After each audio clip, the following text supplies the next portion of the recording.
NVIDIA continues to get knocked around in the gaming space. As the 9060 XT just came out, they have a 16 gig model and they came out with an 8 gig model, but let's be honest, in 2025, 8 gig is just a no-go. The real battle happens right here. Before we get further into the video, I do want to give a huge shout out to XFX for actually providing the two 9060 XTs for us to review. If it wasn't for them, we at PowerGP would not be able to actually give you this content and give you the information that you guys deserve.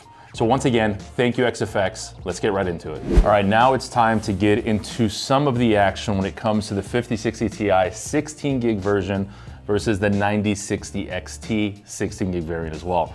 Like I said before, we did get the 8 gig version, but in 2025, honestly, it's really hard to justify 8 gigs of VRAM, especially when there's only a $50 difference between the two cards from the 8 gig to the 16 gig variant.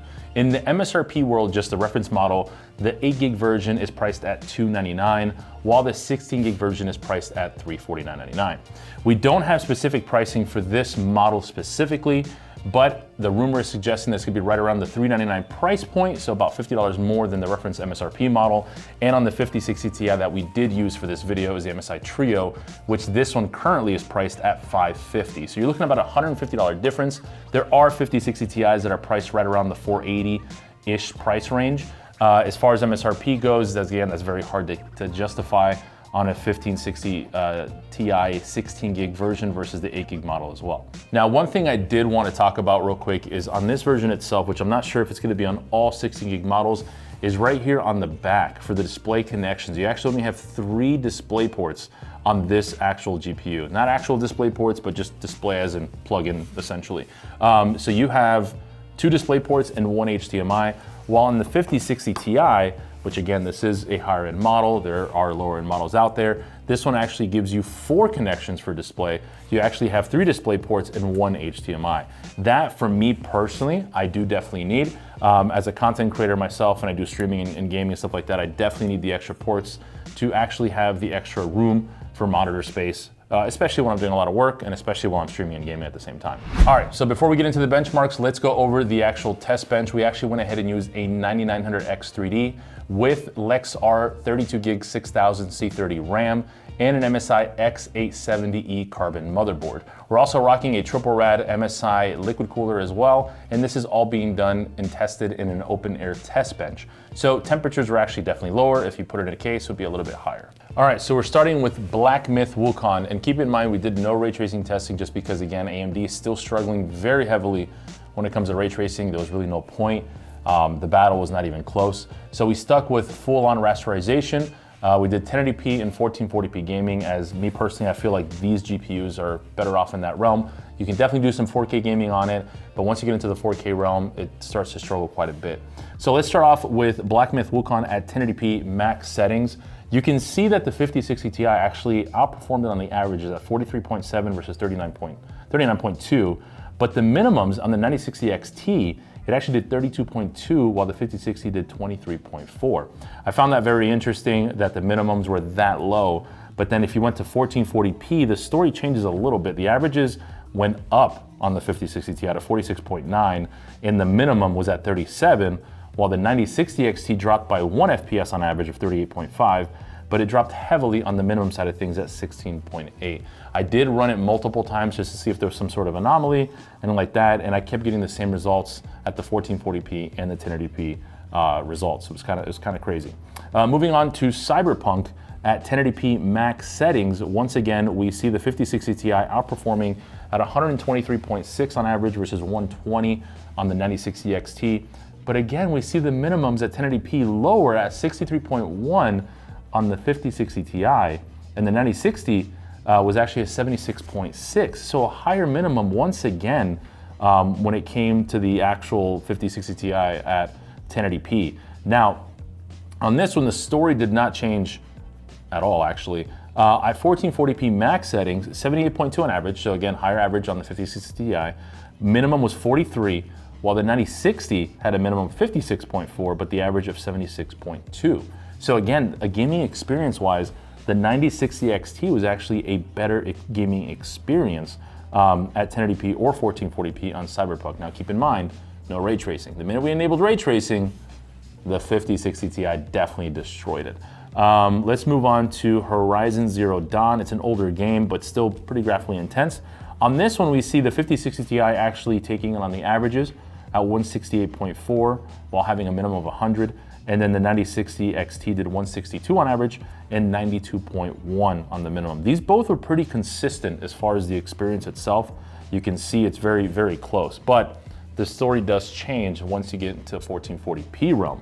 The 1440p max settings averaged 130 on the 5060 Ti with a minimum of 69.3, while the 9060 averaged 117, so it dropped quite a bit there, but the minimum dropped all the way down to 24.9. Now keep in mind, these drivers that we did use were review sample drivers, so I'm curious if there's something that's going on with it, but that's a pretty drastic change, a pretty drastic drop.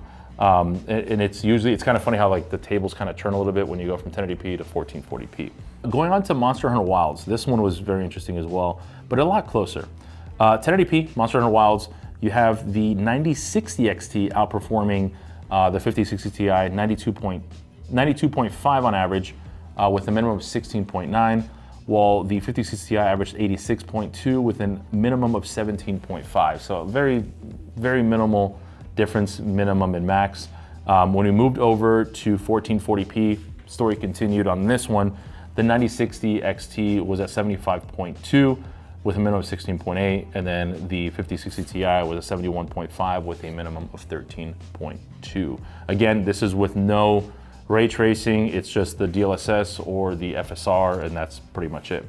On Call of Duty, we did comp settings only. Now this one, it was another very interesting one, and I don't know what it is. AMD is preferred when it comes to Call of Duty.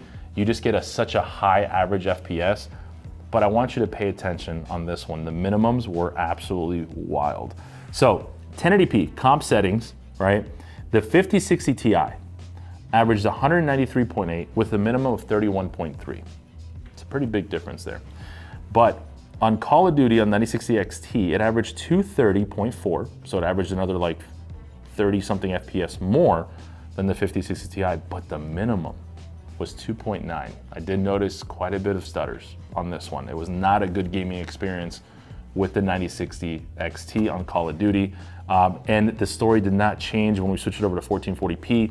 The average was still higher on the 9060 XT at 171.2, but again, the minimum was at 2.9. Again, I ran it multiple times, didn't change the story. Going to the 5060 XT, 146.1 with a minimum of 25.5. It was pretty consistent when it came to the performance side of things with the 5060 Ti and Call of Duty. One last test I do want to show you guys is 3D Mark Steel Nomad, which this is literally a synthetic benchmark. It's straight raw performance.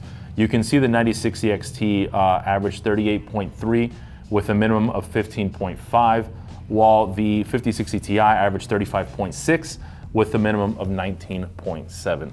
So testing these two back and forth, they pretty much just trade blows completely back and forth. The difference is though, and here's the big part, on this specific model, you get 3 ports for display, you get 4 on this one, right? The other difference is the price point. This specific model is $550, while this model, we haven't had the price yet officially, but the rumor is suggesting around $399. So that's a $150 difference.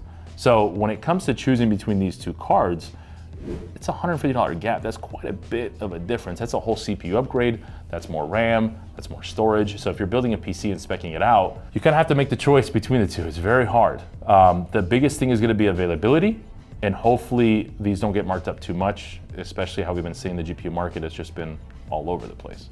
So the big question, which GPU do I recommend? Well, here's the thing. It's going to be a case-by-case scenario. Do you like ray tracing? 5060 Ti. Do you want frame gen? Frame gen still definitely the NVIDIA side of things is a lot better. You can get frame gen, and this thing will definitely outperform the 960 by quite a bit with frame generation, up to × 4 with the 5060 Ti.